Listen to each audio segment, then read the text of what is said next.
अब यहाँ पे फ्रेंड अगला क्वेश्चन कह रहा है कि what is cloud computing and how does it differ from traditional computing model. यानी क्लाउड कंप्यूटिंग क्या होता है, ये कैसे डिफर्ड होता है ट्रेडिशनल कंप्यूटिंग मॉडल से। तो यहाँ पे क्लाउड कंप्यूटिंग कह रहा है cloud computing is a technology that allow user to access and use computing resources such as server, storage, database, software and network and other internet on a pay as you go basis.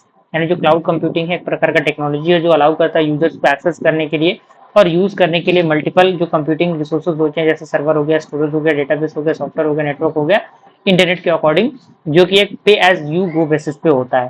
अगला point कह रहा है कि instant of owning and managing the physical infrastructure, users can rent or access resources from cloud services provider like AWS, that means Amazon web services, Microsoft Azure, Google cloud and so on. Okay, अब यहाँ पे की characteristics आते हैं cloud computing की। सबसे पहला है ऑन डिमांड सेल्फ सर्विसेज, यानी ये ऑन डिमांड और सेल्फ सर्विसेज प्रोवाइड करता है, यानी resources can be used whenever needed, यानी जब किसी चीज को जरूरत होती है तो वहां पे रिसोर्सेज को यूज किया जा सकता है। स्केलेबिलिटी की हम बात करें तो इजीली स्केल अप और डाउन बेस्ड ऑन यूजर्स, यानी यूजर्स के अकॉर्डिंग इसको स्केल अप किया जा सकता है। रिसोर्स पोलिंग है, उसके बाद आपका ब्रॉड नेटवर्क एक्सेस है, उसके बाद मेजर्ड सर्विस है, ये चीजें हैं।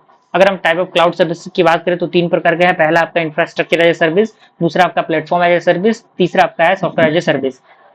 और इसका जो डिस्क्रिप्शन है यहाँ पे राइट साइड में दिया गया है, आप यहाँ पे देख सकते हैं। अब यहाँ पे ट्रेडिशनल कंप्यूटिंग और क्लाउड कंप्यूटिंग के बीच का डिफरेंस क्या होता है, क्योंकि हमें ये भी मेंशन करना है यहाँ पे। तो यहाँ पे इंफ्रास्ट्रक्चर, उसके एक्सेस है, कॉस्ट है, मेंटेनेंस है, स्केलेबिलिटी है, सेटअप है एंड सिक्योरिटी एंड बैकअप है। तो यहाँ पे उसके सारे फंडामेंटल दिए गए हैं, किस तरीके से ये यूज होगा, और इसका जो एग्जाम्पल है यहाँ पे मेंशन किया गया। आई होप इस क्वेश्चन का आंसर आपको मिल गया होगा। Thank you.